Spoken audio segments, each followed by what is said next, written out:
আমার বাচ্চা বোন এখানে ছিল, আমি ওদেরকে রেখে খাবার পানি আনতে গেছি।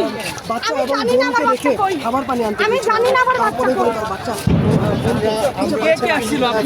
আমি আমার দুইটা বোন, আমার বাচ্চা।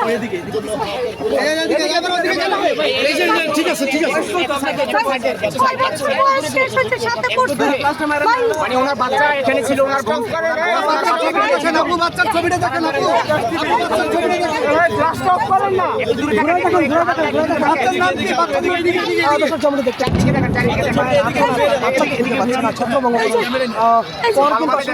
কোন দিকে গেছে সেটা এখানে ছিল, এখানে ছিল ওনার বোনকে। আচ্ছা ওনাকে বলতে দেন, ওনাকে বলতে দেন, বলেন আপনি বলেন। আমি ছিলাম আমার বোন আর বাচ্চাকে জাস্ট এখানে রেখে আমি ভাস্কর্যের দিকে গেছি, রাজু ভাস্কর্যের দিকে গেছি খাবার পানি আনতে ওদের জন্য। এর মধ্যে সাউন্ড গ্রেনেডের শব্দ। বাচ্চাদেরকে কাদের কাছে রেখে গেছিলেন? আমার বোনের কাছে, আমার বোন ছিল। আমার ফোন বন্ধ, ওদের কাউকে ফোনে পাচ্ছি না, সবার ফোন বন্ধ। বোনকে পেয়েছেন? না আমার বোনকে পাইলে তো বাচ্চাকেও পাইতাম। আচ্ছা তাহলে একটু কথা বলেন।